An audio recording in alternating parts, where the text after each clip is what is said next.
Bonjour et bienvenue, chers membres du Forum de reportage sur les crises mondiales du Centre international pour les journalistes. Je suis Kossi Balao, le directeur du Forum, et c'est un plaisir pour moi de vous accueillir à ce café virtuel qui est le dernier webinaire de l'année, le dernier événement de notre Forum. Une année qui s'achève dans un peu plus d'une semaine. Nous avons choisi pour cette occasion de parler de la confraternité entre journalistes. Est-ce que les journalistes sont vraiment solidaires entre eux?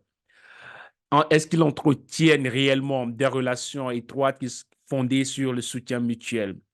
Pourquoi c'est important pour nous, en tant que journalistes, d'être solidaires?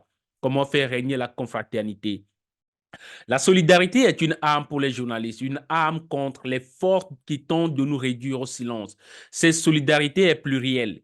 Elle peut prendre la forme d'une solidarité face à un média censuré, une solidarité face à une suspension d'un journal, une solidarité face à une arrestation arbitraire d'un confrère, une solidarité face à une décision unique de réduire au silence les médias, comme par exemple la décision qui a été prise par le parquet de Paris de perquisitionner les locaux de Mediapart. Et on a vu plusieurs médias qui se sont montrés solidaires et qui ont protesté contre cette intrusion du parquet dans les locaux de Mediapart. La solidarité peut exister, elle devrait exister entre journalistes exerçant au sein d'un même média, entre journalistes de différents médias, entre médias et médias, qu'ils soient concurrents ou non.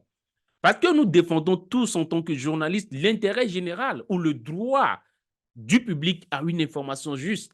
Les journalistes sont plus que jamais attaqués. Et en cette année 2023, c'est une année qui a été particulièrement meurtrière pour les journalistes. On compte environ 63 journalistes tués. Et face à ces exactions, pourquoi sommes-nous pas solidaires? Ou je devrais plutôt dire, pourquoi sommes-nous plus solidaires? Parce qu'en 1998, en Algérie, il y a eu un vaste mouvement de solidarité entre les principaux journaux de la presse indépendante. Ces journaux ont entamé une grève pour protester contre l'interdiction de deux journaux d'entre eux, El Watan et Le Matin. C'est quand la dernière fois que nous avons assisté à une initiative sur le continent, à une telle initiative sur le continent? La solidarité est-elle encore observable entre les journalistes? Dans une interview, l'ancien rédacteur en chef d'Écho de Moscou a déclaré qu'il n'y a pas de solidarité entre journalistes. Comment en sommes-nous arrivés là? Vous aurez tous le droit à la parole au cours de ce café ouvert à tous. Alors, je vois déjà sur mon écran plusieurs confrères et consoeurs dont les visages me sont familiers puisque vous avez été de l'aventure du forum dès sa création. Bonjour à tous et bienvenue encore une fois à ce café virtuel. On va parler de la confraternité en journaliste. Est-ce que la confraternité, elle existe comme elle devrait l'être dans nos médias ou entre confrères d'un même pays ou au niveau régional? Est-ce que vous avez été témoin d'un manque de solidarité entre confrères? Comment l'avez-vous vécu? Et à la fin de ce café, on va prendre le temps aussi de faire un peu le bilan de l'année. Comment entamer la prochaine année en tant que journaliste? Quelles leçons pouvons-nous tirer de cette année dont la fin se profile à l'horizon?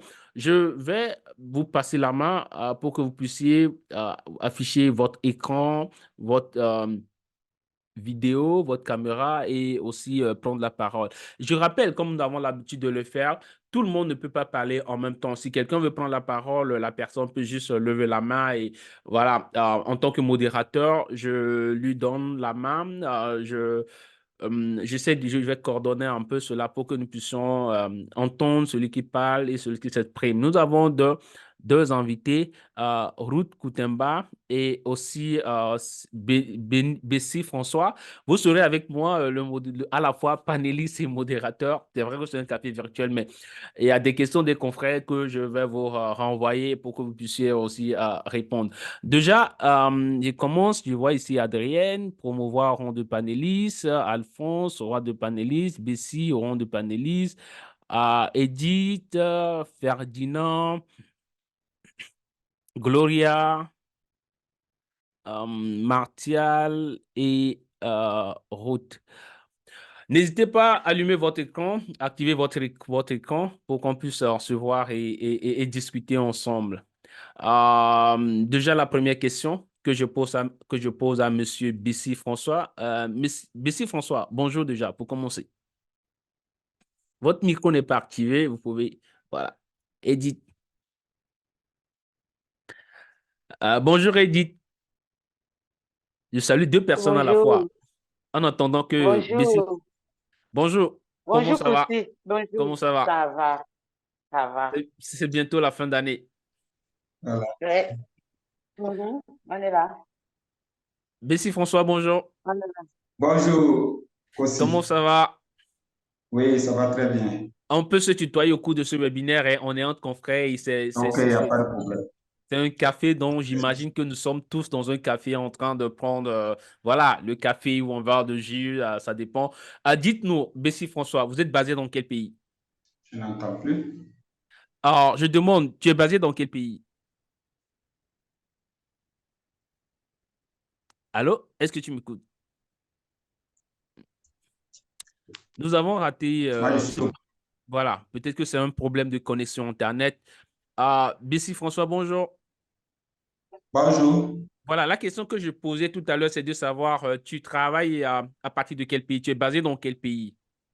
Je suis actuellement à Ouagadougou. À Je travaille Ouagadougou, à partir de Ouagadougou, au au Burkina Burkina Faso. Faso. Dites-nous, au Oui. Burkina Faso, est-ce que les journalistes sont solidaires entre eux? On va commencer en même temps, on va rentrer dans le vif du sujet. Est-ce que les journalistes sont solidaires entre eux? Est-ce qu'on peut parler de la solidarité comme étant une réalité au Burkina Faso? Bon, merci de me passer la parole et bonjour à tout le monde. Euh, je peux, de mon expérience, à partir de mon expérience, dire que la confraternité au Burkina Faso, c'est une réalité. Parce que c'est un élément fondamental pour pouvoir d'abord faire notre travail. Et en tant que journaliste indépendant, en tout cas, moi, j'ai beaucoup bénéficié de cette confraternité. Et je crois qu'au Burkina, en tout cas, ça existe, même s'il y a des choses encore à corriger. Des Voilà. choses comme quoi, par exemple, à améliorer? Bon, je crois que souvent, bon, et ce qu'il faut améliorer, par exemple, euh, il ne faut pas, par exemple, que les journalistes aient de façon affichée leur position par rapport à certaines obédiences ou à certaines chapelles politiques. Souvent, bon, quand c'est affiché, ça empêche souvent le partage d'informations ou souvent quand tu es engagé dans une enquête, que tu puisses approcher cette personne, confier certaines questions et pouvoir avoir des réponses. Donc, souvent, cette prise de position politique affichée empêche souvent cette confraternité-là. Parce qu'il y a souvent des intérêts qui sont en jeu. Ça fait partie de l'un des obstacles à la confraternité, un sujet qui est un peu en harmonie avec notre avant-dernier webinaire sur les journalistes peuvent-ils, comment rester solide, comment rester neutre et impartial. Les journalistes peuvent-ils être neutres et impartials? Edith, je reviens vers vous. Direction Burkina Oui, Faso pour la Côte d'Ivoire, qui accueille bientôt la CAN. La- dites-nous, euh, je sais pas, même durant la CAN, il faut que les journalistes soient vraiment solidaires entre eux. Parfois, je me rappelle lors des conférences de presse, tu as raté un élément, tu as besoin que ton confrère te passe l'élément, et parfois, il te dit non, et tu sens que le confrère n'a pas envie de partager avec toi le bout de phrase ou ce témoignage que tu n'as pas pu récupérer. Comment se manifeste chez vous le manque de solidarité? qu'est-ce que je dirais? En fait, je suis un peu, comme on dit, hybride. Je suis hybride parce que, en même temps, je suis en Côte d'Ivoire, résidente en Côte d'Ivoire, mais étant journaliste camerounaise. Mais selon mon constat, c'est la même corporation, mais deux comportements différents. Deux Et parce que comportements ici, différents. oui, deux comportements différents, parce que ici en Côte d'Ivoire, malgré tout, les journalistes ont encore enfin, ceux que j'ai côtoyés, les milieux journalistiques que j'ai côtoyés, parce qu'aujourd'hui, je suis plus centrée dans une rédaction, mais le peu, dans une agence de communication, mais le peu que j'ai côtoyé sur le terrain, c'est des gens vraiment avenants, solidaires, et même par rapport, et puis les conditions ne sont pas toujours les mêmes parce que ici, il y a un petit privilège, un petit soupçon de privilège. Je ne sais pas encore ce qui se cache derrière, que je constate qu'on accorde aux journalistes. Par exemple, quand tu as ta carte de presse, le policier ne peut pas te brutaliser n'importe comment, ceci ne peut pas te faire n'importe comment. Tu as des entrées là où une personne qui n'a pas sa carte de presse n'a pas d'entrée. Et tout, c'est des petits privilèges qu'offre la carte de presse et le statut de journaliste ici. C'est vrai que dans toutes les professions, il y a des brebis galeuses, il y a des Ouais. gens qui ne... Voilà. Mais contrairement à ce que moi j'ai vécu au Cameroun, je ne peux pas dire que la presse au Cameroun est solidaire. Vraiment, c'est là-bas un peu nous bouffons, nous mangeons, comme on peut dire. Je le parle parce que j'ai pratiquement fait 10 ans dans ce milieu au Cameroun. Je sais de quoi je parle. Bon, peut-être d'autres qui vont venir peut-être me démentir savent aussi de quoi ils parlent. Peut-être on n'a pas fait les mêmes milieux médiatiques, mais je crois que j'ai fait les milieux les plus corasses. Donc, je sais de quoi je parle. Déjà, vous avez vu, ce n'est pas pour vilipender la presse camerounaise. C'est une presse très intelligente, mais dispersée. Là, vous avez vu ce qui s'est passé. Moi, je vais prendre cet exemple qui va rester un cas d'école pour moi, l'affaire Martinez Martinez-Zogo. Zogo? Oui, on a vu la presse camerounaise se déchiqueter, la presse camerounaise s'empoisonner, la presse camerounaise qui a été une presse de venin. C'est-à-dire qu'il suffisait que tu sois dans le camp de Martinez pour soutenir Martinez, paix à son âme, de regretter mémoire, que tu es lapidé. Il suffit que tu sois de l'autre côté du camp des pseudo-assassins, tu es lapidé. Donc, vraiment, ça, c'était du jamais vu. Au lieu qu'on soit devant une presse, que Martinez ait fait des erreurs ou pas, qu'on soit solidaire derrière notre confrère, au contraire, il y a des gens qui l'ont jeté aux orties, même sa dépouille, qui ont flagellé encore sa dépouille. Donc, et je crois que ce qui ne pouvait pas, je crois qu'ici en Côte d'Ivoire, si on transposerait le cas, on devrait voir une presse, même si elle est sournoise, mais une presse solidaire envers un confrère qui vient d'être assassiné. Ce qu'on n'a pas vu au Cameroun. Donc, ce n'est pas la même réalité, en fait. C'est pas la même réalité. Alors, je veux entendre un autre témoignage de Ferdinand. Ferdinand, est-ce que le constat du Allô? Cameroun... Oui, allô, Ferdinand. Oui, je t'écoute. Je suis à l'écoute. Oui, allô? Ma question, c'est de savoir, est-ce qu'on a un autre chemin au Burundi chez vous? Est-ce que les journalistes sont solidaires ou est-ce que c'est le même chemin que celui du Cameroun? Je peux dire que les journalistes burundais sont solidaires en partie. En, en, C'est pas total en parce partie. que Et l'autre partie, il est en où? partie, oui. L'autre partie, donc, n'est pas solidaire parce que j'ai des exemples. C'est-à-dire qu'au Burundi, il y a une partie des journalistes qui sont du côté du pouvoir politique, qui sont dans la politique. Si vous n'êtes pas donc dans la même avis, si vous n'accompagnez pas, si vous ne partagez pas les mêmes idées que les affiliés politiques, vous ne collaborez pas, c'est-à-dire que vous êtes divisés.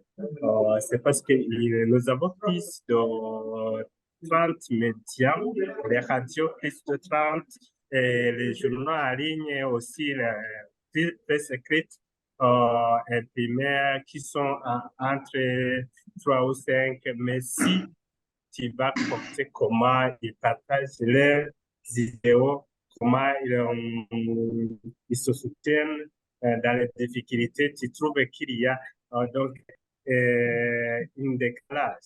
Une décalage parce que si vous demandez énormément, par exemple, si tu n'as pas participé dans une conférence de presse, si tu souhaites avoir les sons que tu veux traiter alors que tu n'as pas eu le temps de participer dans une conférence.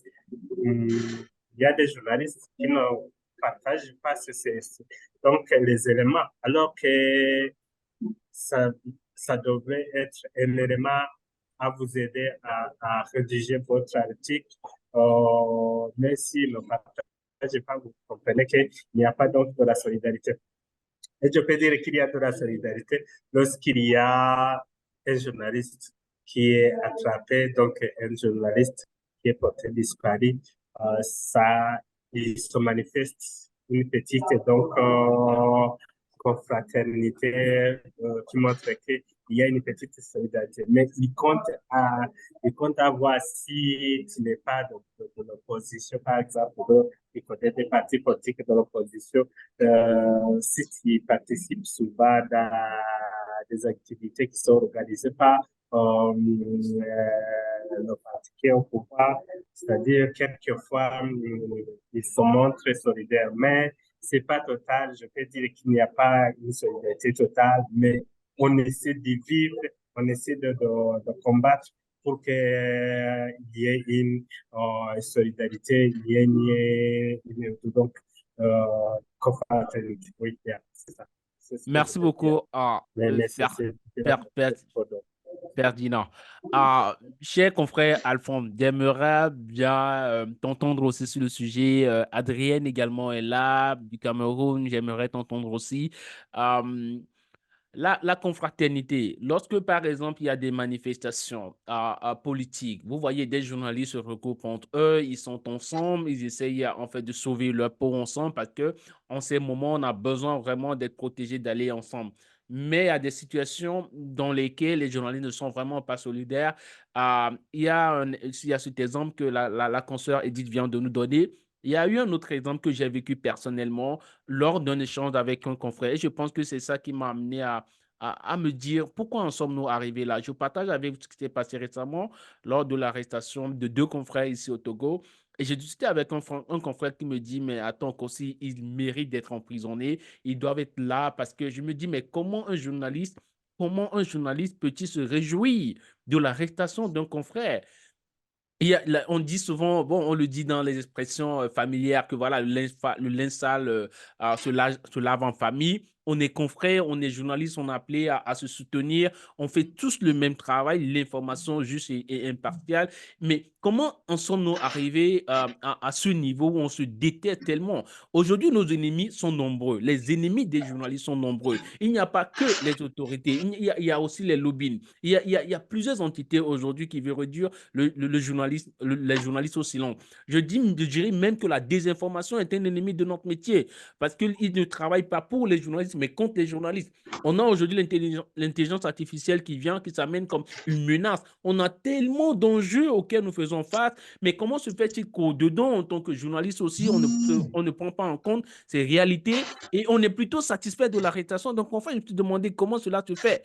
Un confrère, un journaliste vient de m'envoyer un message tout à l'heure sur je ne sais pas s'il faut lire ce message parce que je trouve que c'est un peu. Comment le dire? Il dit ceci le journaliste, je vais pas. Bon, il dit le journaliste est animé par un esprit malsain. Et il dit le journaliste de tel pays, je ne vais pas donner le nom du pays, et il sera très difficile de se mettre dans une même dynamique. Il sera difficile pour les journalistes d'être vraiment solidaires. Pourquoi? Est-ce que quelqu'un a un élément de réponse? Pourquoi c'est assez difficile pour nous d'être solidaires? Pourquoi? C'est à qui veut prendre la parole, hein? Dit Gloria. Oui, oui, oui. Moi, je vais me jeter dans l'arène comme ça. Ta question est d'autant plus à poser. Pourquoi nous ne pouvons plus être solidaires? Il y a d'abord l'éducation. Nous venons de milieux différents. Nous avons des éducations différentes, malgré le fait que nous sommes moulés à une formation pour certains, à une formation, à une même formation, mais nous avons nous avons une éducation différente, des sensibilités, des valeurs humaines que nous partageons d'une manière différente. Parce que quand vous dites qu'un journaliste se réjouit de l'arrestation de son confrère, vous voyez déjà qu'il y a un problème. On ne va pas commencer à faire des dessins sur le tableau, sur la toile. Vous voyez que peut-être il y a un problème de jalousie, peut-être c'est un journaliste qui est Wow. plus nanti, qui est plus ouvert, peut-être c'est quelqu'un qui a souvent, comme on dit, des vrais gombos, entre guillemets. Et puis, les autres journalistes, peut-être il est souvent, peut-être c'est le genre de journaliste qui est grosse gueule, un peu comme moi, dans certains milieux, je suis un peu le genre grosse gueule et tout. Et puis, certaines personnes ne me supportent pas. Alors qu'au-delà de ça, il y a peut-être la déformation du métier qui fait en sorte que tu disais les choses comme ça, au lieu de les déformer, au lieu d'être hypocrite, tu vas tout droit, tu fonces, tu dis, ça choque, mais pourtant tu es quelqu'un de sensible, qui a un bon cœur, qui est généreux et tout, qui a toutes les bonnes qualités, mais que le métier a déformé. Il y a des gens comme ça, mais tu ne vas pas leur en vouloir. Tu ne peux pas détester quelqu'un rien que sur sa carapace. Donc, il y a tout ça qui fait en sorte qu'aujourd'hui, les journalistes ne peuvent pas s'entendre. C'est-à-dire que nous sommes dans une corporation. Vous allez voir que contrairement dans les corporations comme les médecins, les pharmaciens et tout, les avocats qui, eux, même s'ils prennent des coups, même si c'est des thèses dans leur milieu sournoisement, ils sont très solidaires. Mais nous, les journalistes, on affirme nos terrains vis-à-vis d'un autre journaliste. Comme ça, comme on dit au Cameroun, Wora. C'est-à-dire que je n'aime pas Adrienne et je ne m'en cache pas. Adrien n'aime pas Valérie et on ne s'en cache pas. Donc, c'est comme ça. Et puis, ça devient malsain dans notre milieu. Ça crée des initiés. Donc, moi, je dis, il y a quand même d'autres vont compléter. Il y a l'éducation, il y a le côté financier qui rentre là-dedans, la vie chère, la vie dure, la précarité qui fait en sorte qu'on commence à se manger comme des petits loups dans le petit réseau qui nous est réservé et tout. Moi, je crois que c'est un peu ça. Le journaliste, c'est pas aujourd'hui que les journaux, la confrérie, va s'entendre. Peut-être dans certains pays, mais je dis, en ce qui concerne mon pays d'origine, ça ne sera pas aujourd'hui. Et puis, il y a le tribalisme aussi qui est entré, il y a la politique qui nous a fragilisés, il y a le tribalisme et tout. Quand tu appartiens, quand tu t'appelles Koussi et puis que tu appartiens au nord du Togo, celui qui s'appelle, je ne sais, Yao, qui appartient au sud du Togo, à son politique. Donc, il y a tout ça qui a fragilisé la corporation. Donc, c'est délicat qu'aujourd'hui, qu'on puisse dire que les journalistes vont manger sur la table sans casser les plats.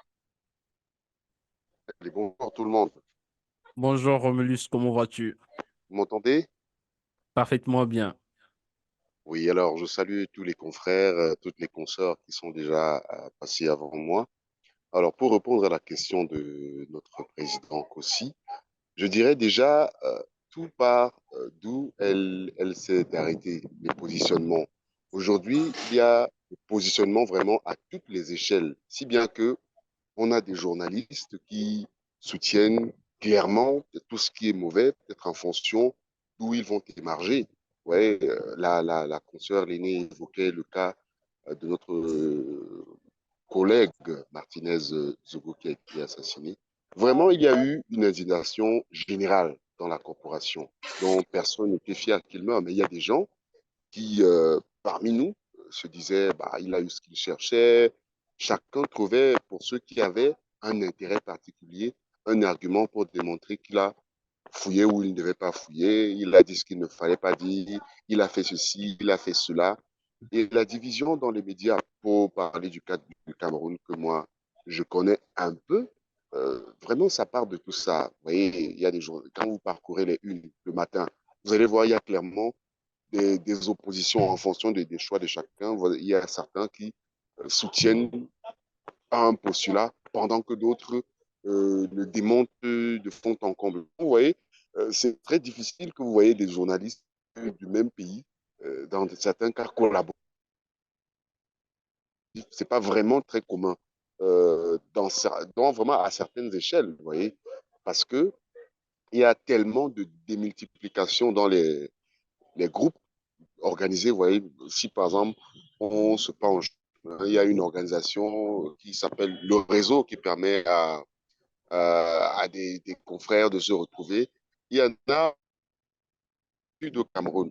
Il y a, je ne sais pas si c'est mauvais, mais il y en a beaucoup. Il y a des médias aussi avec le même élan. Donc, les médias et les journalistes deviennent même d'ailleurs des outils, selon l'observation, pour manipuler les uns contre les autres. Donc, vous allez voir des gens qui se regardent en chien de faïence. Ils sont de la même corporation, mais ils se regardent en chien de faïence seulement parce qu'ils ne marchent pas à la même table. Quand quelqu'un est d'Equinox et qu'il rencontre celui de la CRTV, c'est difficile. Vous voyez, une chaîne de télévision Equinox, on considère Equinox comme étant la chaîne qui dit tout ce qui est mauvais de ce que le gouvernement fait. Donc, on imagine mal une collaboration, un reportage collaboratif entre un journaliste de la chaîne Equinox et un autre de la Cameroun Radio-Télévision d'Office de radio-diffusion de télé-radio-diffusion nationale. Donc, très souvent, cette animosité entre les confrères est nourrie par leurs intérêts et aussi souvent par les rapports qu'ils ont avec les uns. Donc, il y a des journalistes qui automatiquement n'ont pas de bons rapports avec tout le monde. Je prends l'exemple de notre aîné Ebenezer Diki. Il a dernièrement été victime d'un enlèvement, il a été roué de coups et on l'a retrouvé presque mort après que ses bourreaux l'ont laissé.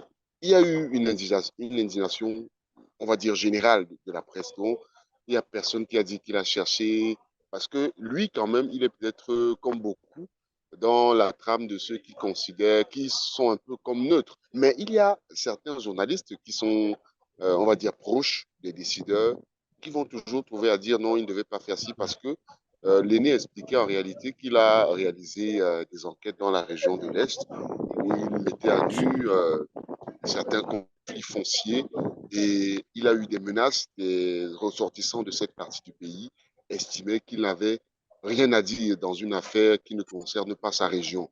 Donc en fait, certains se disent que le journaliste de l'Ouest doit travailler sur les questions de l'Ouest, le journaliste du Centre doit travailler sur les questions du Centre et que lorsque quelqu'un se retrouve en terrain qui ne le concerne pas là, il cherche peut-être la guerre à l'élite du coin, la guerre peut-être aux journalistes de renom du coin.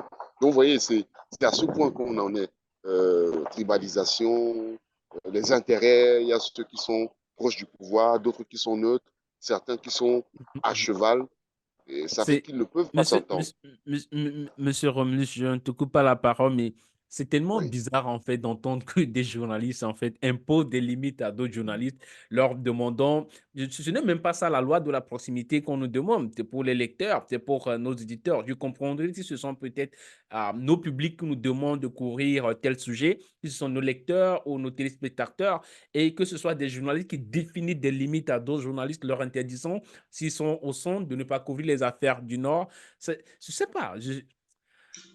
Monsieur Fahedi Dramé, vous souhaitez aussi intervenir. Est-ce qu'il y a d'autres facteurs en fait, qui expliquent cette animosité? Je prends ce qualificatif de Romulus. Est-ce qu'il y a d'autres facteurs qui expliquent l'animosité entre les journalistes? Est-ce qu'on peut parler même d'animosité? C'est pas trop fort. Bonjour, Kossi. Merci, chers confrères, chers consoeurs. Alors, moi, j'ai la confraternité entre journalistes, c'est à plusieurs échelles, c'est à plusieurs niveaux. Les journalistes sont confraternels en termes, on peut échanger, par exemple, le fait d'échanger des éléments, euh, pour la production, c'est de la confraternité. Je suis caméraman, je vais à une rencontre.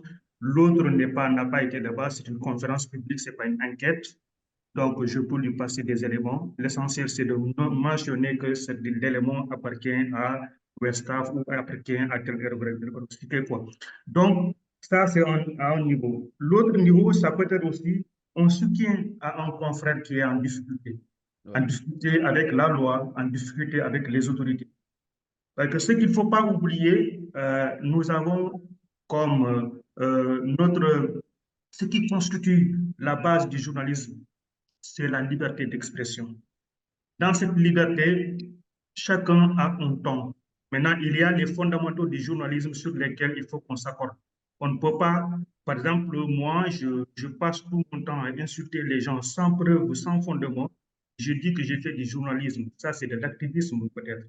Il y en a d'autres qui font de l'activisme, on confond. Mais tant qu'on est dans le cadre strictement journalistique, où on respecte au moins les BABA, les fondamentaux du journalisme, je pense qu'un journaliste, il est défendable à tout point de vue. On doit se défendre à tout point de vue.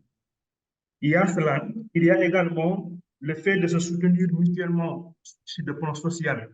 J'ai lu tout à l'heure un message que aussi vous-même vous avez diffusé dans le groupe francophone où, aux Comores, les gens ont mis en place une mutuelle pour soutenir des journalistes qui sont en difficulté. Dans tous les pays, nous sommes en difficulté. Donc, il y a tellement de choses sur lesquelles on peut s'entraider. Parce que moi, je pense que le journaliste, c'est comme les autres professions libérales, avocat, notaires, huissiers, ils se défendent sur tous les plans.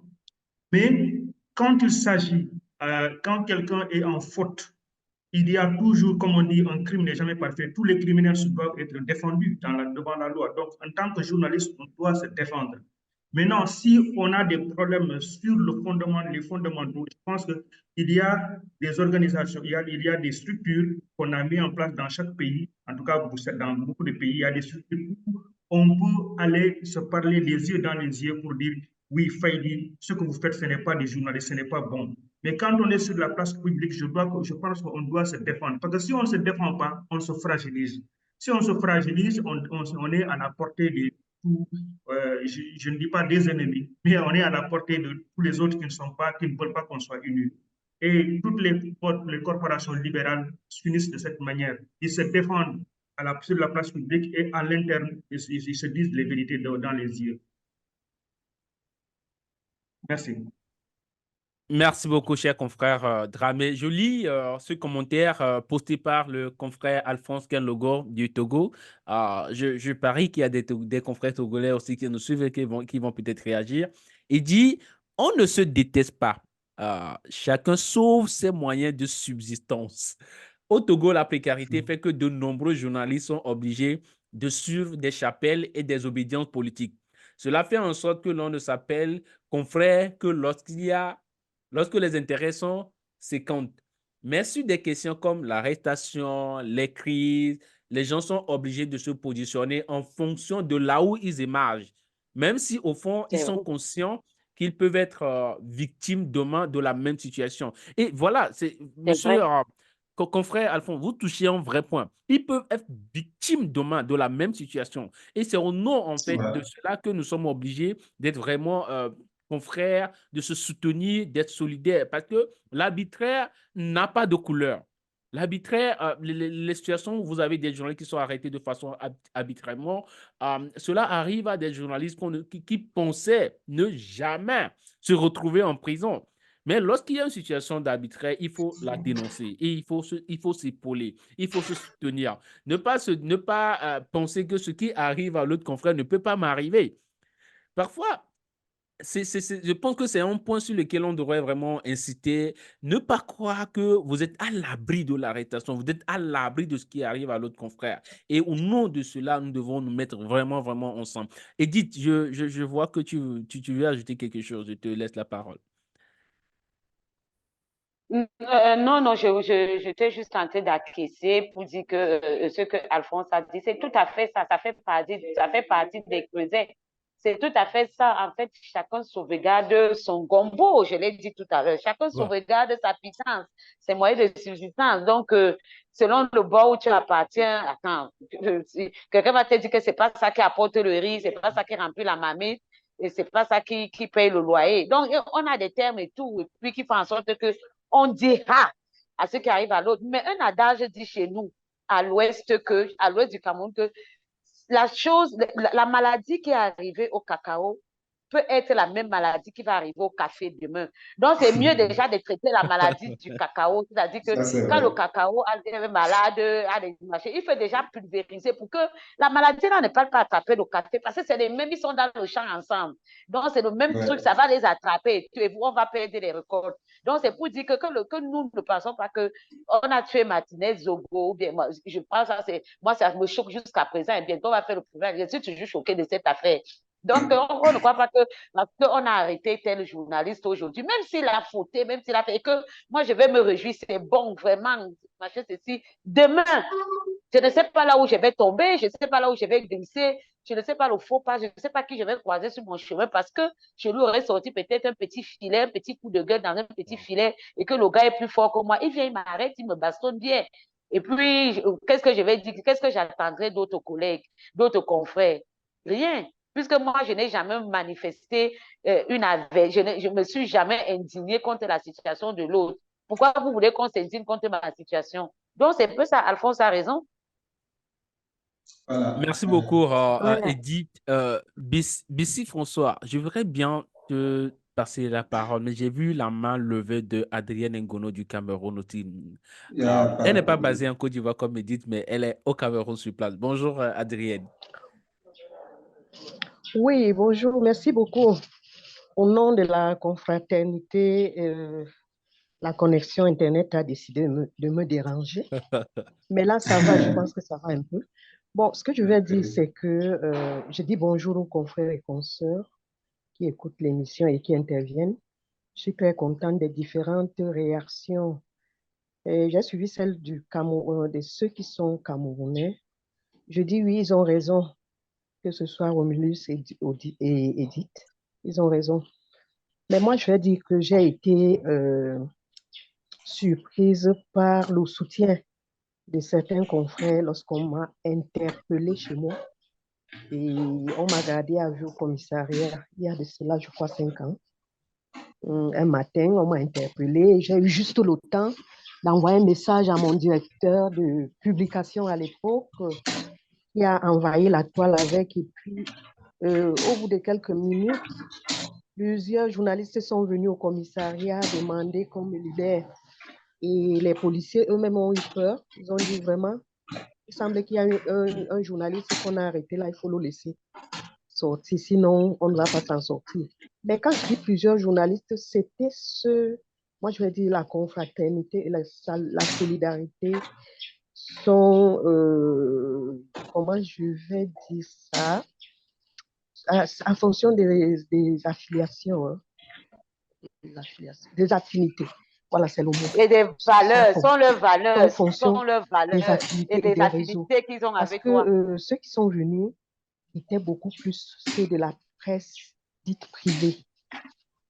Et souvent, c'est le problème qu'on a au pays, parce que quand ça concerne quelqu'un de la presse privée, les autres qui sont dans la presse dite publique disent que, comme Edith disait, ça concerne le cacao, nous on est le café, ça ne va pas nous arriver. C'est généralement ça. Et ça fait donc que, quand ça leur arrive, nous qui sommes de la presse privée, le cacao, dit bon, ça concerne le café, ça ne nous concerne pas. Donc, c'est un peu ce que je voulais dire. L'autre fois, j'étais aussi à un point de presse où, quand ça concernait l'accaparement des terres, puisque c'est un sujet que je traite avec beaucoup d'intérêt, il y a 3 ans, 3 ou 4 ans, l'entrepreneur qui avait arraché les terres a commencé à me menacer. En fait, un de ses frères a commencé à me menacer. Mais il y a certains gars qui étaient calmes. Ils étaient calmes parce que apparemment on les a fait venir à la conférence de presse juste pour remplir la salle. Et le monsieur répondait à certains de nos articles qui le titillaient par rapport à la question. Donc, quand il a commencé à me dire, oh, tu racontes des banalités, tu ne maîtrises même pas la loi foncière et tout. Il y a un jeune, je n'oublierai jamais ça, Djibril Kenfat, qui s'est levé et a dit non, vous ne pouvez pas parler comme ça à cette dame. Dans ce domaine-là, elle est imbattable. Et c'est là où les autres qui étaient déjà, qui soutenaient déjà l'entrepreneur, ont eu honte et se sont aussi levés pour dire non, vous faites ça, on va rentrer. Donc, comme je disais, c'est en fonction des activités que cela se passe au Cameroun. Et c'est regrettable puisque nous exerçons le même métier. Je pense qu'on devait revoir ça. Voir comment est-ce qu'on peut être de plus en plus solidaire, même au niveau mondial et africain. Bon, moi, je me rappelle lorsqu'on m'a arrêté, on m'a interpellé en quelques heures.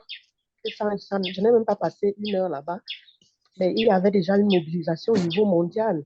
J'ai eu des interviews, les gens me demandaient si j'étais menacée dans mon pays, si je voulais partir, si ceci, cela. J'ai dit non, c'était peut-être une incompréhension et le problème a été résolu. Donc, c'est un peu ça. Nous devons être, nous devons, nous, Africains, surtout francophones, revoir comment est-ce que nous devons, quelles sont nos relations entre nous, journalistes.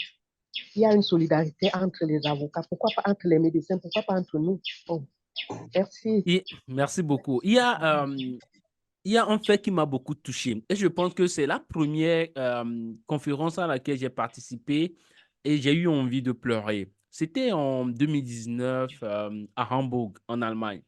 où le confrère, le journaliste russe Ivan Golunov a rendu témoignage du soutien qu'il a reçu lorsqu'il a été aussi arrêté dans son pays. Vous imaginez arrêté dans un pays comme la Russie et des journaux publics, des médias d'État et des journaux de la presse indépendante, l'État et la presse privée, les journaux des médias d'État et de la presse se sont mis ensemble pour dire non à cette arrestation. Et ils ont même fait une commune pour demander la libération de ce journaliste qui a été arrêté, un journaliste qui couvre les affaires de corruption à la mairie et des malversations.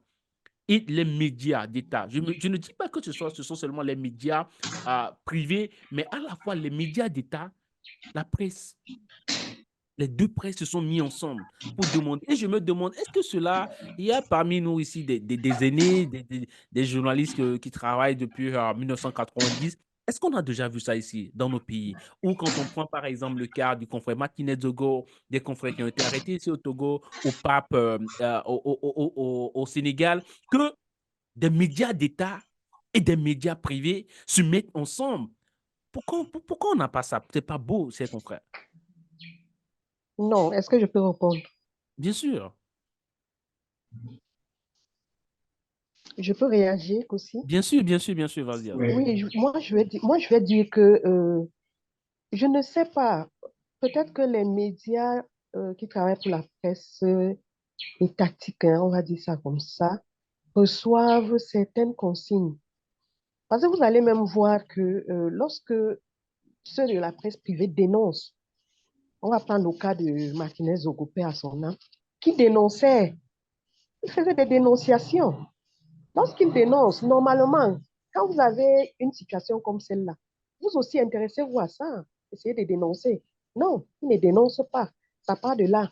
Donc, il trouve que, oh, celui-là, ce n'est pas un journaliste, il raconte n'importe quoi, il est ci, il est ça. Et c'est le même esprit qu'ils ont. Moi, je vais vous dire, il est arrivé une fois, nous sommes allés à une ouverture hors de Yaoundé. Au retour, il y avait un véhicule qui était venu transporter nos frères de la télévision nationale, comme il se faut appeler. Mais j'ai une consoeur, Lynn, avec qui je travaille sur l'environnement, qui a dit, nous allons serrer dans ce véhicule. Bon, mais elle ne rentrait pas. Elle dit, vous allez serrer dans ce véhicule pour rentrer. Un caméraman a dit que lui ne peut pas serrer. Il a refusé. Ils sont entrés seuls dans le véhicule. Donc, moi, j'étais obligée. Donc, il y a la condescendance qui fait qu'ils ne peuvent pas se rabaisser pour faire de telles choses. Peut-être, comme tu dis, dans les années 90, peut-être qu'il y a eu des gens qui l'ont fait, mais actuellement, la bataille pour le gombo est même devenue tellement, comment je vais dire, rude que vraiment, si celui-là te voit, et ce qui est regrettable, c'est qu'entre nous-mêmes, dans la presse privée, on se marche dessus. Donc, c'est cela. Je ne pense pas que telle ou telle solidarité puisse se manifester au Cameroun. Voilà. Allô, je peux parler? Je peux Oui, parler bien sûr, aussi. vous pouvez parler. Dites-nous, pour vous, comment nourrir cette Aujourd'hui, confraternité? On fait tous ok, déjà le constat que ça ne va pas, qu'on n'est pas assez solidaire. Comment nourrir la confraternité? ok. Moi, je vais d'abord répondre à la question précédente. Ouais. Comment est-ce que, par exemple, en Afrique, on n'arrive pas à être solidaires, les médias d'État, les médias étatiques et les médias privés se mettre ensemble et livrer la même bataille? Moi, déjà, je vais dire qu'en RDC, les médias étatiques se considèrent déjà comme les médias du pouvoir.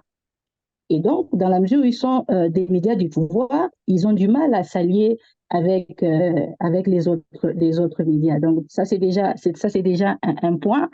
Et j'ai rejoint aussi la personne qui a intervenu tout à l'heure, qui généralement, il se croit vraiment supérieur par rapport aux autres médias. Et donc, dans ces cas-là, c'est vraiment très, très difficile pour que l'on puisse se mettre ensemble.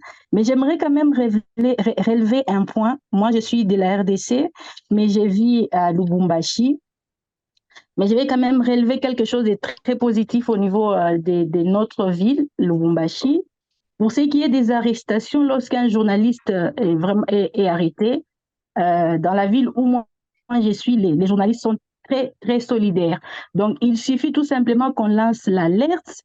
Tout le monde est debout, tout le monde appelle, on interpelle les décideurs, on mène des démarches, on mène des plaidoyers jusqu'à ce que le confrère va être libéré. Donc, de ce point de vue-là, en RDC, on est vraiment... je ne peux pas parler de la RDC tout entière, je vais parler de la ville où je suis, à Lubumbashi. Et donc, dans ma ville, c'est vraiment un point qui est très positif. Mais quand on prend du point de vue général, c'est difficile. On a tous les mêmes problèmes. Mais comment on peut arriver à être solidaire? Mais je crois que il faut partir des sensibilisations, des formations pour que tous on arrive à parler le même langage. Parce que je crois quand on a énuméré les causes qui font qu'aujourd'hui on n'est pas solidaire. Je vais parler par exemple de notre pays. On a un problème qui est on a un problème, c'est le tribalisme. Donc, il faut quand même arriver à enlever dans les têtes du journaliste qui ne travaille pas pour une tribu, il travaille pour une nation ou il travaille pour le monde. Donc, quand on arrive à penser comme ça, où on ne travaille pas pour des individus, on travaille pour la population, pour les communautés. Et je crois que peut-être à ce moment-là, on pourra arriver à extirper de nos cœurs ce genre de choses et à se montrer solidaires les uns vis-à-vis des autres. Je crois. Oui. Oh, c'est trop tard. Hein? Bonjour Gloria. Voilà.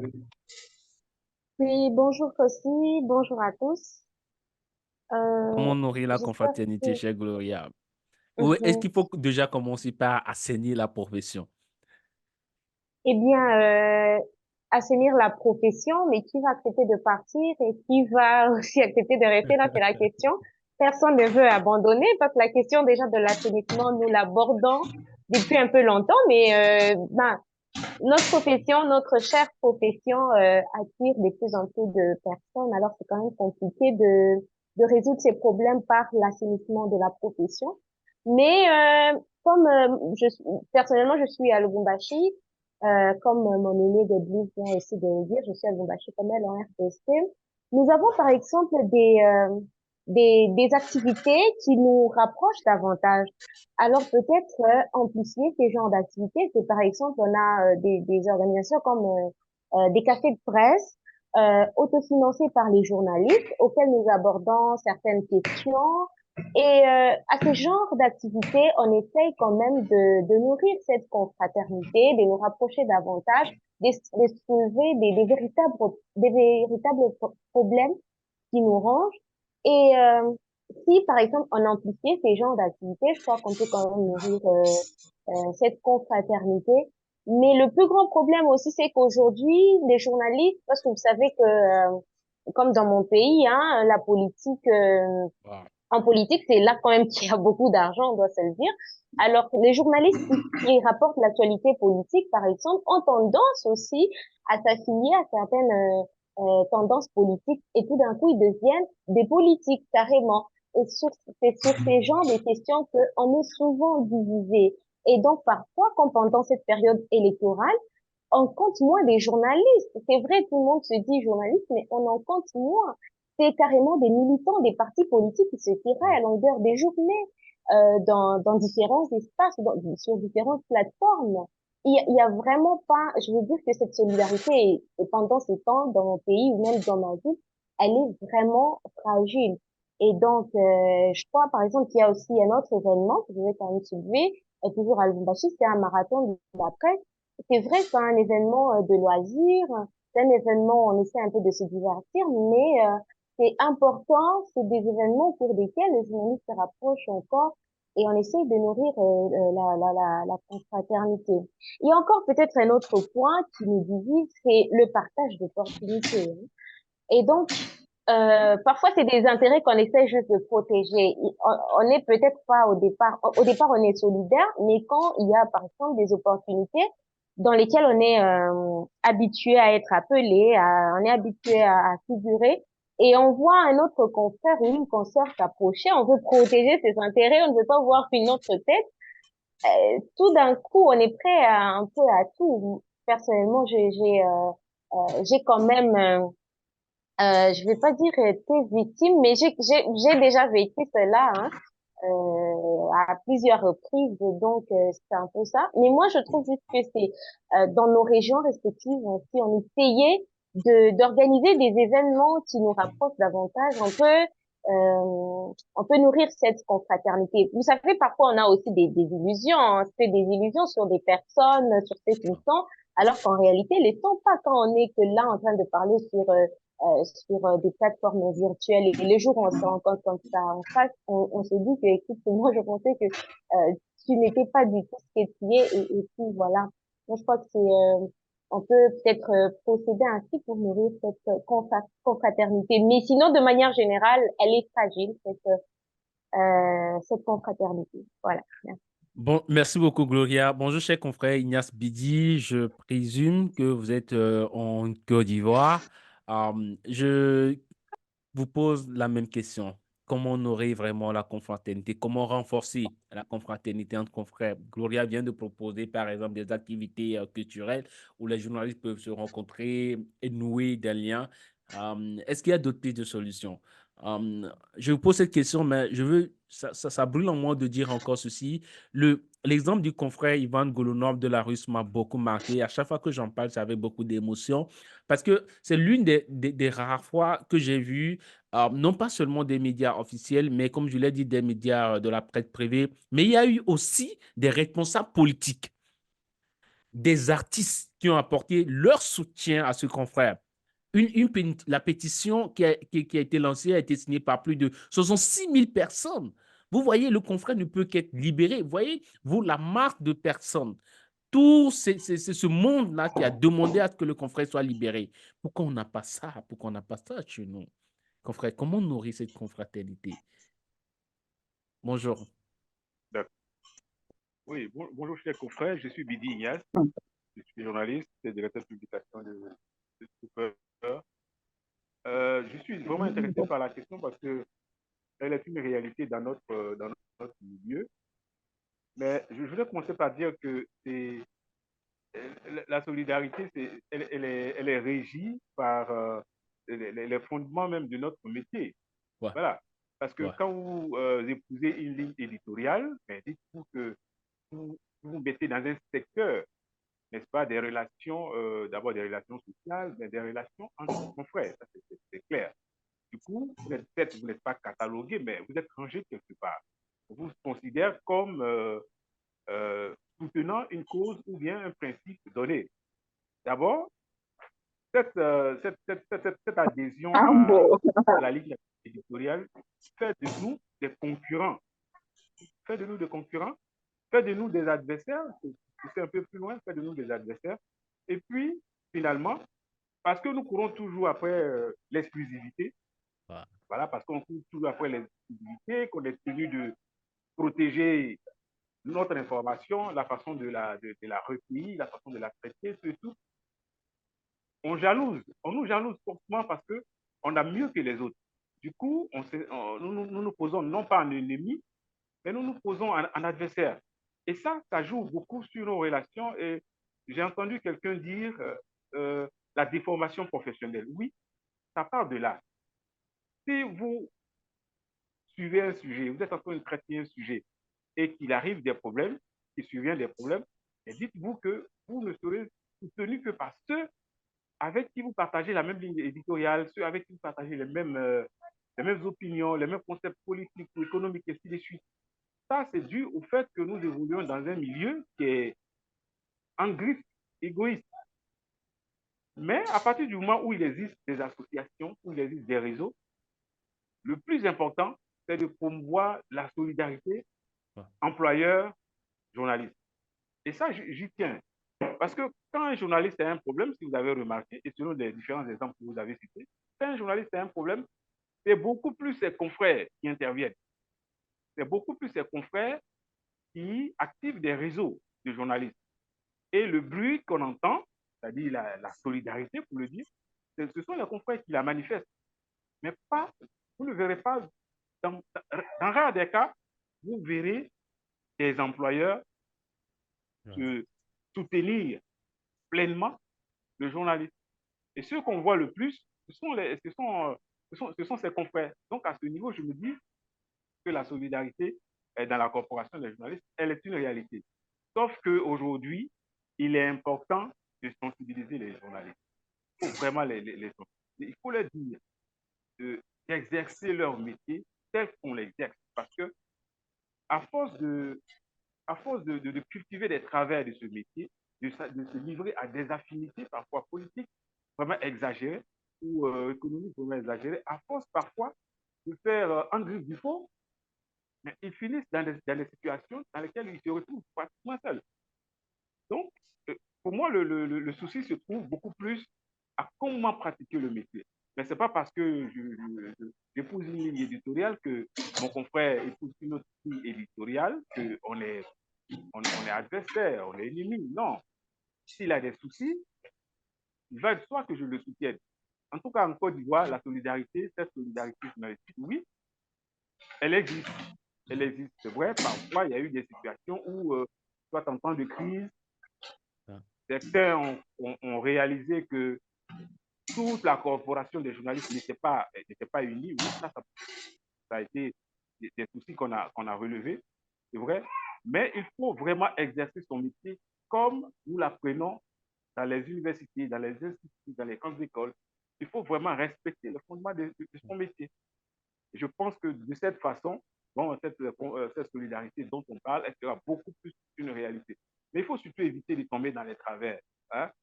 J'ai entendu une consoeur dire que quand on protège son gombo, oui, si vous protégez votre gombo, dites-vous que si ce gombo-là, il glisse et que vous tombez, vous serez seul à tomber.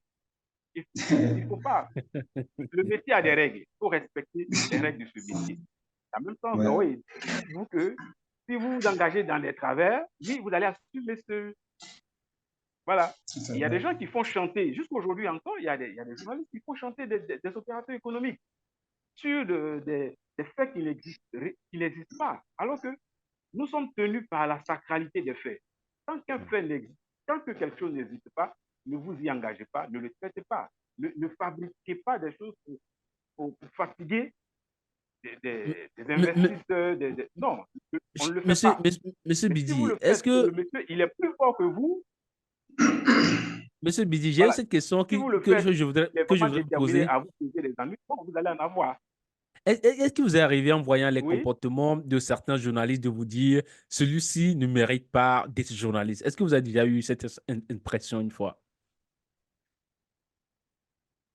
Oui, je pense, oui, j'ai déjà eu cette impression. Celui-ci ne mérite pas d'être journaliste parce que celui dont on parle est habitué à faire du faux, est habitué à mal se comporter. Je vais vous prendre des cas plus simples. Hein. Si vous êtes un journaliste, que vous êtes habitué à fabriquer des informations à partir de votre box, à partir de votre bureau, c'est tout à fait normal qu'on dise que vous ne méritez pas d'être journaliste quand vous avez des problèmes.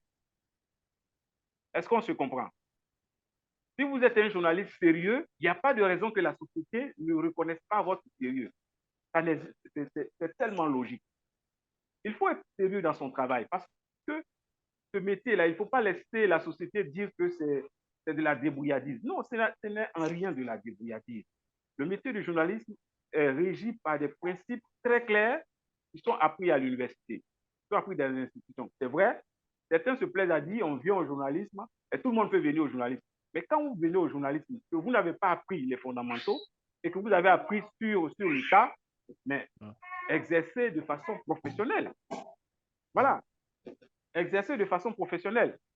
Tant que vous n'exercez pas de façon professionnelle, oui, vous aurez des ennuis et vos camarades, qu'est-ce que je dis? Vos confrères vont vous railler. La société va vous rejeter. Comment expliquez-vous que des journalistes... Oui, terminez votre phrase d'abord. Terminez votre phrase. Terminez votre phrase. OK. Voilà. Comment expliquez-vous que certains journalistes émergent et d'autres n'émergent pas? Mais celui qui n'émerge pas, c'est parce qu'il ne fait pas bien son métier et c'est parce qu'il est toujours dans les faux coups. Si vous êtes dans les faux coups, oui, la société va vous juger.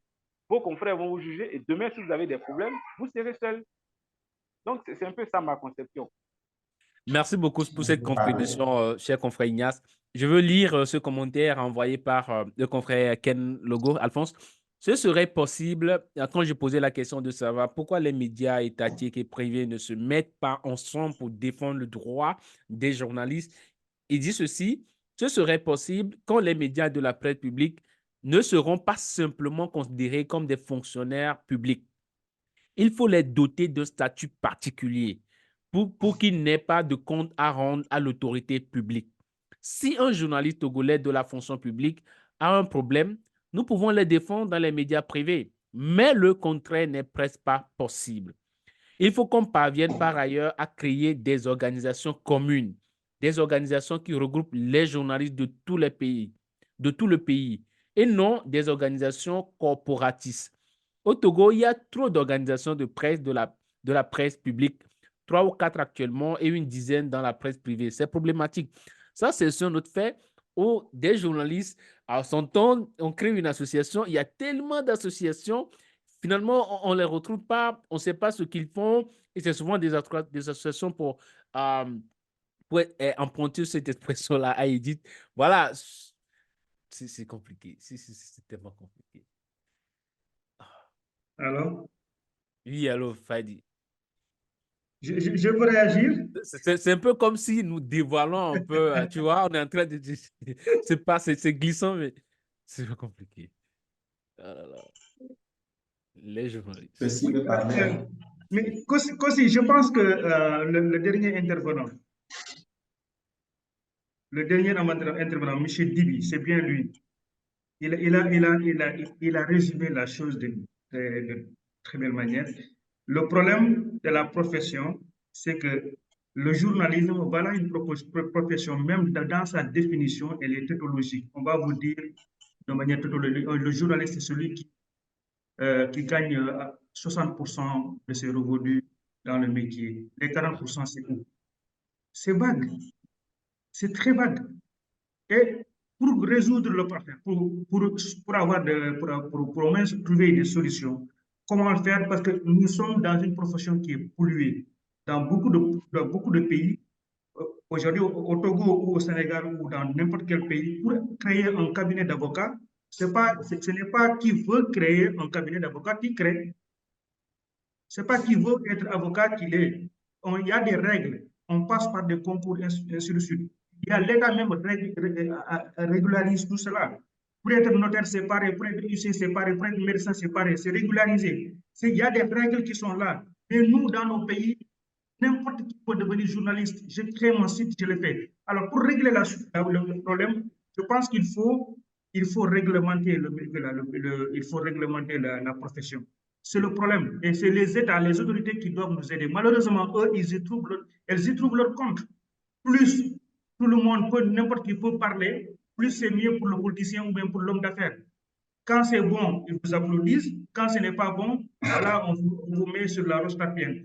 Alors, pour régler le problème, et la société aussi nous juge comme ça, parce que quand vous n'êtes pas professionnel, vous écrivez ce que vous faites, ce que vous voulez, et on ne peut pas vous considérer comme un journaliste. Vous êtes un bon journaliste, c'est parce qu'on vous considère comme journaliste.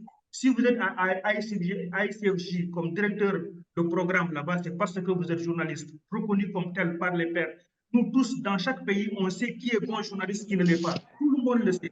Dans chaque pays, nous tous le savons. Mais s'il n'y a pas d'hypocrisie, chacun sait qui est journaliste, qui ne l'est pas. Dans tous les pays.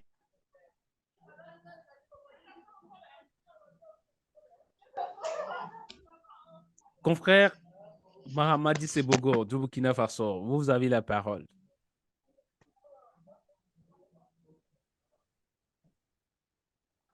Allô? Oui, allô? Merci François. Oui, allez-y. Voilà, merci beaucoup. Et en écoutant les différentes réactions, on peut dire qu'il y a beaucoup de notions qui se chevauchent comme la culture. Oui, je vous entends très bien. Ok, j'ai cherché à ouvrir mon micro. Merci. Voilà, des notions comme, par exemple, la culture professionnelle peut favoriser la confraternité. Il y a des valeurs éthiques, des intérêts individuels ou bien même des circonstances spécifiques. Je dis ça parce que quand on prend par exemple le cas spécifique de Burkina Faso, avec l'assassinat de Norbert Zongo, les journalistes étaient obligés d'entretenir des liens étroits, c'est-à-dire travailler à se protéger, de telle sorte que, au regard de l'évolution des différentes évolutions politiques récentes, certains journalistes qui se sentaient menacés, oui. Allô? Vous avez toujours la Allô? parole, Bessie. On vous entend.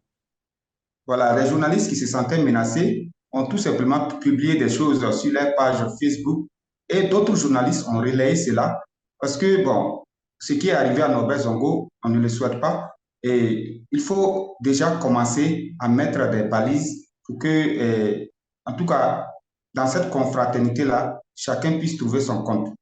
Voilà. Donc, ce qui peut nourrir davantage cette confraternité, c'est la création de certaines structures. Par exemple, le cas du Burkina Faso, avec le Centre national de presse Norbert Zongo, et les journalistes participent à des activités qui renforcent ces liens-là. La création, par exemple, des groupes WhatsApp où on échange souvent des documents, des sons, et si quelqu'un a raté une conférence, comment il peut rattraper. Bon, il y a beaucoup de choses comme ça qui aident. Maintenant, ceux qui travaillent contre vraiment cette confraternité, dans le cas spécifique de Burkina Faso, c'est la précarité. Et avec, en dehors, par exemple, des médias publics, les journalistes qui travaillent pour l'État, la plupart des journalistes qui sont dans le privé, c'est vraiment, sont sous le coup de la précarité. Et c'est très, très difficile. Les gens sont organisés en clans, les gens créent leur groupe. Et il y a un confrère qui me disait, par exemple, que les journalistes sportifs, par exemple, au Burkina Faso, ont leur clan, ils ont un cercle fermé où, si tu veux vraiment être dedans, il faut voir, par exemple, le responsable. Et bon, tu auras aussi ta part du combo. Et dès que tu entres, tu fermes aussi la porte derrière toi. Donc, il y a beaucoup de choses, beaucoup de paramètres. Et à écouter chacun, que ce soit au Congo, au Sénégal ou dans d'autres pays, il y a des réalités qui sont différentes. Au Burkina, par exemple, il y a pas, par exemple, le tribalisme. C'est un domaine dans lequel beaucoup de journalistes, personne ne s'aventure même dans ce domaine-là. Voilà. Merci. Merci, Bessie François. Nous avons notre confrère du Burkina Faso, toujours Mahamadi Sibogo, qui souhaite intervenir. Mahamadi, vous avez la parole. Est-ce que vous êtes aussi au courant de l'existence de ces clans-là qu'entretiennent les journalistes? Oui, bonjour mon frère. Je profite de saluer mon ami Dramé du Sénégal. On est en contact tous les jours. Salut à vous également et à tous les participants. Je viens de prendre l'affaire en cours. Les clans, et je vais rectifier quelque chose, ce que le dernier intervenant venait de dire par rapport au Burkina, il y a un clan pour les journalistes sportifs. Si tu veux rentrer, on ferme. Non, je ne suis pas journaliste sportif, mais je côtoie des journalistes sportifs. Je ne vois pas ça comme un clan. Moi, je peux dire que c'est le secteur le mieux organisé au Burkina parce que n'entre pas qui veut. Si tu n'es pas journaliste sportif, tu ne peux pas rentrer là-bas. Ce n'est pas un cercle fermé. Il faut faire la preuve que tu es journaliste sportif pour y rentrer. J'ai plaisanté avec le chef des services sport parce que Sidoya, mon média est un hebdomadaire, Sidoya Sport, un hebdomadaire sport. J'ai plaisanté avec le Red Chef. J'ai une formation à Bidza, je dois aller tous les mois. Alors qu'avec l'AJB, ils ont un partenariat avec une compagnie là, ils payent demi-tarif. Mais il faut présenter la carte AJB. Donc, j'ai présenté avec lui, j'ai vu une carte AJB pour pouvoir voyager à la Bidza. J'ai dit, OK, il faut aller voir le président. Que dans tous les cas, si tu n'as pas la preuve que tu es journaliste, tu ne peux pas avoir cette carte. Mais j'ai plaisanté, je sais que je ne peux pas avoir cette carte. Je ne suis pas journaliste sportif. J'étais membre d'une fédération de baseball, mais j'ai quitté ça pour 4 ans. Je ne veux même pas aller demander, je ne fais pas du sport, je ne peux pas dire que c'est un clan. Il faut que je fasse cette précision. Ils sont organisés, si tu veux rentrer, il faut être journaliste. Vraiment, il faut avoir la preuve que dans ton organe, tu ne fais que du sport, ou bien en tout cas majoritairement du sport. Cela dit, je reviens sur, comment on appelle ça? Il y a un aussi qui a parlé du journalisme privé, public, on ne se met pas ensemble. Je ne voudrais pas qu'on rentre dans cette schématisation-là. Il n'y a pas deux types de journalisme. À l'école, il n'y a pas de journaliste pour les médias publics, il n'y a pas de journaliste pour les médias privés. Il n'y a pas de définition du journalisme. Maintenant, quand on est du privé ou on est du public, par peur ou par chose, on s'est dit que non, ça s'explique aussi par nos contextes politiques. On a peur de, voilà, on relève d'un ministère, on a peur d'une... Non, un journaliste doit faire son problème correctement. Dans les médias privés, il y a des bons journalistes comme dans les médias privés, il y a des bons. Dans les médias privés, il y a des mauvais comme il y en a des mauvais dans les médias privés. Voilà, il n'y a pas de type de journalisme. Par exemple, au Burkina, la JV, c'est l'association des journalistes du Burkina, privé comme public. Le président est des médias publics de la radio nationale. Son secrétaire général est des médias privés. Donc, c'est cette précision que je voulais préciser, apporter pour dire que non, il n'y a pas de type de journalisme. Maintenant, Et je comprends que répondez-vous, Mahamadi, lorsque vous, par exemple, vous posez la question de savoir est-ce que vous êtes un journaliste de la presse privée ou étatique? Non, je précise que je suis des médias publics, ça ne m'empêche pas de faire correct. Il n'y a pas de règles déontologiques pour la presse privée et pour la presse publique. Maintenant, je comprends que dans certains médias publics, voilà, il y a les regards du gouvernement, on ne peut pas critiquer le gouvernement. Moi, quand je fais un reportage ou une enquête, j'applique toutes les règles normales. Si voilà. Et moi, je travaille depuis 5 ans à Sidoya. À aucun moment, on ne m'a jamais dit, tu as fait ça, enlève ça, enlève ça. Je ne dis pas que ça existe ou ça n'existe pas, mais moi, on ne m'a jamais dit, tu as dit, voilà. Mais il y a de la censure. Je reconnais que dans beaucoup de pays, il y a beaucoup de choses qu'on ne peut pas écrire dans les médias publics. Mais c'est compte tenu d'autres présenteurs qui ne dépendent pas du journalisme. Et ça aussi, Norbert Jango est de notre média. Norbert Jango est parti de Citoyens pour créer l'indépendant. Mais c'est parce qu'à un certain moment, il se rendait compte qu'il ne pouvait pas s'exprimer comme il le veut. Il est parti du journal là où moi je suis actuellement. Il est parti d'un journal. Voilà, c'est ces contraintes-là, mais ces contraintes-là ne veulent pas nous amener à faire l'opposition entre journalisme public et privé. Il n'y en a pas deux. On fait les journalistes de la même manière, c'est la même éthique, c'est la même déontologie. Merci. N'en demeure pas moins que les combos sont protégés, c'est pas. Hein? Je dis, n'en demeure pas moins que des combos sont protégés souvent parce que moi, j'ai eu à participer dans une équipe de rédaction je ne veux pas nommer la structure, mais le traitement des journalistes indépendants ou privés était différent de ceux qui étaient au niveau des organes publics. Voilà, donc c'est une réalité, mais le travail de fond, pour nous qui sommes indépendants, par exemple, on fournit beaucoup d'efforts, il y a beaucoup de choses qu'on fait, mais le traitement n'était pas ça. Voilà, donc c'est parce qu'on ne veut pas nommer, mais c'est mon expérience personnelle que je partage ici. Je réagis rapidement. En fait, ça, c'est les organisateurs. Moi, je ne sais pas, c'est comme c'est son expérience, mais généralement, c'est les organisateurs. Même si moi, je suis du média public, quand vous arrivez quelque part, dire que la RTV n'est pas encore arrivée, on ne peut pas commencer une activité. Et souvent, quand les gens donnent des enveloppes, ils trouvent que la RTV mérite plus que les autres. Mais ça, c'est pas les journalistes, ça, c'est peut-être les organisateurs. Peut-être que dans le cas aussi, c'est une autre capacité. C'est que j'ai l'habitude de voir, c'est des trucs comme ça. Mais ça, c'est pas les journalistes qui font cette ségrégation. C'est l'organisateur qui pense que la scène nationale mérite plus que parce que là-bas, il y a plus de visibilité. Voilà. Mais peut-être que son expérience est autre chose. Merci. Ce sont des faits qui, outre les journalistes, alors, je peux affirmer que j'ai été témoin aussi de ça dans mon pays où tu arrives. À un événement, pour une couverture médiatique, on te dit que voilà, la presse étatique n'est pas encore là, dont vous vous attendez. Ça fait créer une sorte de tension des journalistes, comme si certains sont plus privilégiés que d'autres. Et ça ne favorise pas vraiment la solidarité. Mais sur cette question, est-ce que les associations qui existent ne peuvent pas sortir des communiqués ou sensibiliser, par exemple, les organisateurs qui ne sont pas, qui sont à l'origine de ces pratiques-là? Que font nos associations? Que font nos organisations locales? On en a plusieurs dans nos pays. Je pense que la solidarité devrait se manifester aussi sur ces points-là. Ou même si au sein d'un média public, on a une association de journalistes, pourquoi ne pas dire, en fait, on a des journalistes et nous devons être traités de la même manière, comme le confesse Mamadi qui dit, dans des écoles de journalisme, il n'y a pas des formations pour les journalistes de la presse étatique et des formations pour des journalistes de la presse privée. On est tous dans le même panier. Et vous remarquerez que lorsque quelqu'un s'en prend à un journaliste, souvent, ils nous mettent dans le même panier. Il dit, les journalistes mentent. Ce n'est pas le journaliste là, mais c'est tous les journalistes. Donc, il faut sauver l'honneur de toute une corporation et non chercher à sauver l'honneur d'un journaliste. Monsieur Bidier a dit quelque chose qui est très intéressant, que si tu cherches à sauver ton gombo, tu glisses avec ton gombo. Je pense qu'on a vraiment excédé 1 heure. Je ne sais pas si d'autres confrères ont encore quelque chose à ajouter. Sinon, ce sera la fin de cette session. On a déjà excédé 1 heure. Est-ce que quelqu'un a autre chose à ajouter ou d'autres commentaires à faire sur comment nourrir vraiment la confraternité entre journalistes, comment vraiment renforcer la confraternité. Je ne dis pas, et nous sommes tous d'accord, qu'elle existe, seulement elle existe entre certaines catégories de personnes, entre certaines affinités. Nous avons entendu au cours de ce café des expressions comme gombo, des expressions comme clan, comme plaisantin. Donc, ce ne sont pas des choses qui favorisent vraiment la solidarité. Lorsqu'il y a clan, il n'y a pas de solidarité. Lorsqu'il y a des plaisantins quelque part, moi, je ne peux pas m'afficher ou me mettre avec un plaisantin. Le journalisme, c'est un travail assez sérieux, un métier très difficile, intellectuel. Alors, Comment vraiment nourrir la confraternité? Merci à vous, chers confrères, d'avoir pris Merci. de votre temps, mais ce n'est pas encore la fin si vous avez toujours envie alors j'ai d'ajouter. un commentaire aussi. Vas-y, monsieur Romulus, ou Alors, cher confrère personnellement, Romulus. je pense que la solution est à 3 niveaux. La première échelle, c'est d'abord les journalistes eux-mêmes.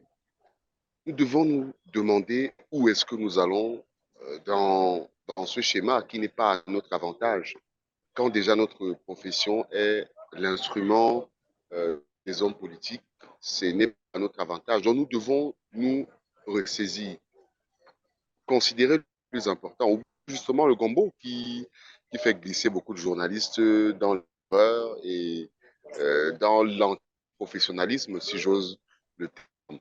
Donc, J'ai je envie pense de que si me les demander, est-ce journalistes, que tout le monde comprend ce que c'est que le gombo? le gombo, c'est-à-dire, le gombo varie. Il y a des gombos où on te donne de l'argent pour écrire sur quelque chose, des gombos où on te donne de l'argent pour ne pas écrire sur quelque chose, des gombos C'est qui peuvent ça. être une motivation quand tu as fait un travail.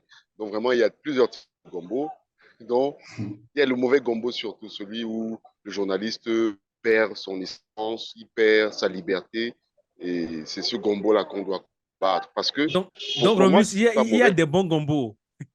Oui, pour moi, ce n'est pas mauvais lorsque un journaliste s'est déplacé peut-être pour un événement, qu'on lui donne quelque chose pour son tarif. Parce que l'un des grands problèmes de la presse en Afrique, c'est la précarité. L'entreprise de Ça, c'est presse n'est vrai. pas une boutique où il y a de l'argent qui vient, mais le journaliste, si on le soutient, parce que dans notre pays, comparativement à certains pays, peut-être la Côte d'Ivoire, la presse privée n'est pas vraiment de nature à pouvoir sortir cette presse de la mondialité, mais on peut rester digne, on peut rester libre, tout en gardant ses valeurs, justement le combat des journalistes. Parce que lorsque vous faites un travail impeccable, il y a toujours des gens qui vont vous encourager. C'est ça le bon gombo. Il y a des gens qui m'ont, après une émission où j'ai abordé une question, soutenu. Je leur ai demandé, après un article soutenu, si le journaliste fait bien son travail, ça va résoudre des problèmes.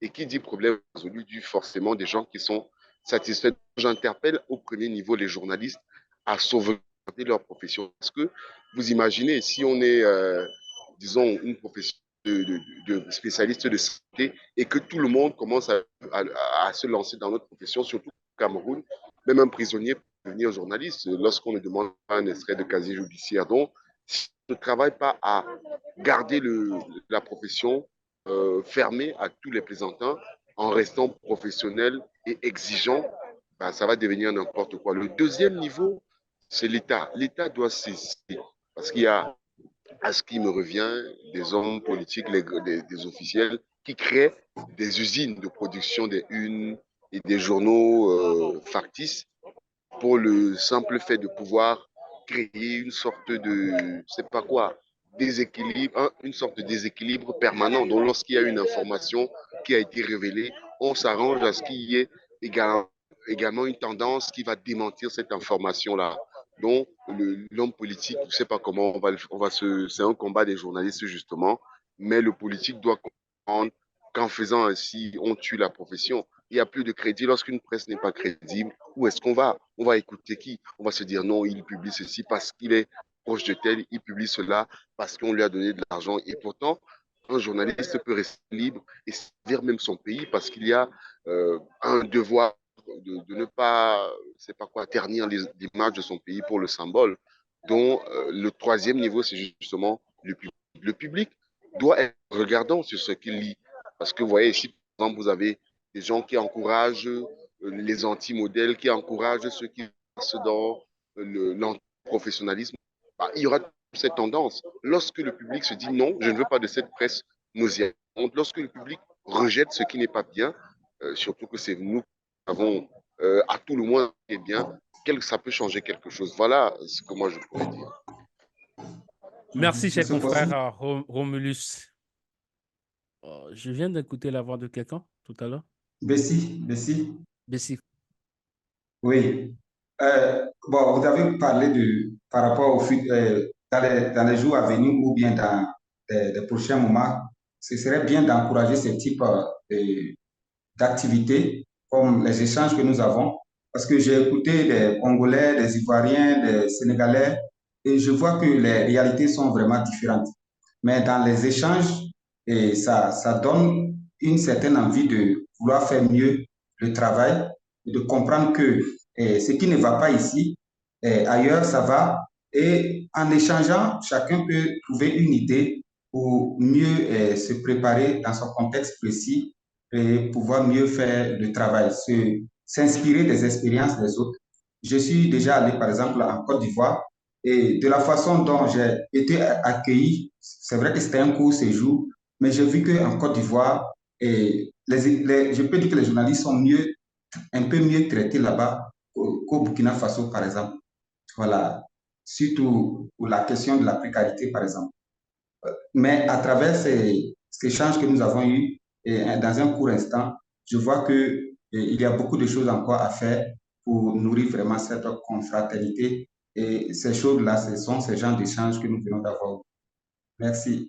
Merci beaucoup, cher Bessie François. Je pense que dans la planification de ce café, j'ai souhaité qu'on puisse, à la fin, dans la deuxième partie, discuter des webinaires qui ont été utiles pour nous au cours de cette année, tirer le bilan de l'année pour les journalistes. Je disais que l'année a été vraiment meurtrière pour les confrères.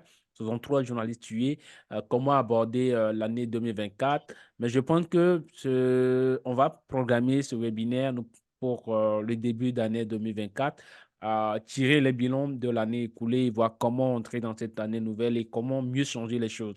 Au sein du forum de reportage sur les crises mondiales, nous essayons de créer une communauté de journalistes qui soient vraiment solidaires entre eux, qui puissent travailler ensemble, puis qui puissent travailler comme une équipe, qui puissent vraiment développer cette approche altruiste et aussi l'approche solidariste. Je pense qu'en tant que journaliste, nous n'avons pas le choix. Nous devons être solidaires. Ce n'est même pas un fait qui doit être négocié. Ce fait ou cette solidarité s'impose à nous au nom des ennemis que nous avons. Parce que en tant que journaliste, nous avons des ennemis communs et ces ennemis sont de plus en plus nombreux. Et il faut que nous puissions nous mettre ensemble. Beaucoup de confrères ont relevé le cas de la précarité. Je pense que c'est l'un des problèmes aussi. Sinon, peut-être le premier problème, en fait, la précarité ou des journalistes qui ne sont pas bien payés, des journalistes qui n'ont pas de salaire, des journalistes qui peinent à joindre les deux bouts et alors on se permet de sales coups. Mais je pense aussi que lorsque euh, nous rappelons des précurseurs de ce métier, des journalistes qui ont laissé vraiment un nom pour la postérité, Norbert, que ce soit Norbert Zongo, que ce soit des journalistes en Europe ou même aux États-Unis, ils sont passés par les mêmes problèmes, mais ils ont vraiment survécu. Ils n'étaient pas des journalistes vendus, mais des journalistes qui étaient constamment à la recherche de la vérité. Je pense que cette première obligation s'impose à nous si on décide vraiment de rester journaliste, de travailler comme journaliste, de rechercher la vérité, quoi qu'il nous en coûte, de chercher vraiment la vérité, d'être du côté de la vérité. Et je pense que alors, ça finit toujours par payer. Et si on se met vraiment ensemble et qu'on est vraiment solidaire, nous allons faire avancer ce métier. C'est notre dernier webinaire de l'année, c'est le dernier café virtuel aussi de l'année. Je ne vais pas finir sans vous dire merci. Merci à Mahamad Sebogo, merci à Edith Valérie, à Bessie François, à Gloria, à Ferdinand, à Adrienne, à Alphonse, à qui encore? Ignace Bidi, à Godlive, Niemba, à tous ceux qui ont participé à ce café virtuel et à tous ceux qui ont suivi nos webinaires depuis le début de cette année. Merci encore. Ce n'est pas, aujourd'hui, ce n'est pas le 31 de décembre, mais je vous souhaite déjà de très bonnes fêtes d'année. Parfois, je me demande comment les journalistes arrivent à aborder les fins d'année alors qu'ils vivent dans des situations précaires. Et en cela, on doit être encore une fois solidaires. Montrons-nous solidaires et soyons solidaires. Le confrère Mahamadi a dit qu'il s'entend bien avec Fadi Dramé, qui est son confrère. Je pense que c'est cela, en fait, que nous devons cultiver, être vraiment solidaires, non pas seulement envers les journalistes qui sont au-delà de nos frontières nationales, mais même au sein de nos pays, si on ne s'entend pas avec un confrère, si on travaille avec un confrère ou pas, il faut qu'on soit vraiment solidaire. C'est seulement difficile lorsque on estime que le confrère est plaisantin. Et comme Fadi l'a rappelé, ou le confrère Bidi aussi, on connaît tous des bons journalistes. On connaît tous des journalistes qui font un travail impeccable. On connaît tous des journalistes qui font un travail remarquable. Et on n'a pas du mal à s'associer avec ces journalistes-là ou à collaborer avec ces journalistes. Peut-être aussi qu'il faut encourager et demander aux journalistes de faire ou de produire des contenus de qualité, de faire un travail vraiment de qualité et non pas un journalisme d'apéprisme, mais un journalisme vraiment de qualité. Merci encore une fois à vous. On a passé 1h26 à discuter ensemble. Je pense que c'est intéressant. Merci de votre disponibilité. Bonne fin de soirée, bonne fin d'après-midi où que vous soyez. J'aurais aimé, hein, chers confrères, que votre caméra soit tous allumée pour qu'on puisse se voir. Mais bon, voilà, c'est parce que c'est la connexion Internet. Ruth Koutemba de la RDC n'a pas pu participer en tant que panéliste parce que elle m'a fait savoir qu'elle a des problèmes de connexion Internet. Alors, est-ce que vous pouvez allumer votre caméra pour qu'on puisse au moins se dire au revoir ensemble, en live, n'est-ce pas? Je vois déjà 4 visages. J'attends, je patiente un peu, le temps de voir encore d'autres visages. Je cherche à mettre en marche ma vidéo, je ne la vois pas. Voilà, je vois Bessie, Gloria, Romulus, Ferdinand, Edith, qui encore? Mamadi Sebogoye. Il ne reste que Mamadi Sebogoye et Bessie François. C'est Oui, tellement moi, bien de mettre un visage sur les noms. oui, Peut-être que oui, oui. demain, pour les fêtes de fin d'année, je vais rencontrer un journaliste qui a participé à ce café dans un hôtel. Je ne sais pas pourquoi, c'est rare de voir les journalistes eux-mêmes dans des hôtels en train de prendre des vacances. C'est toujours au nom de la presse. On ne se croise que lors des ateliers, alors c'est intéressant que je puisse. Voilà, je pense que tout le monde est là. Non, Merci je encore suis une tout... fois. Oh, Au revoir. au revoir, mais va pas, mais au revoir. Oh. Allez, merci pour tout et puis bonne fin d'année. Bonne fin d'année à vous aussi, confrère. Au revoir, Edith. Edith qui va bientôt nous accueillir en Côte d'Ivoire pour la couverture de la CAN. Au revoir tout le monde. Au Au revoir. revoir tout le monde. Au revoir, confrère. Bye. Oui, Prenez soin de vous. je vous attends impatiemment. J'attends tout le monde. Ah ouais.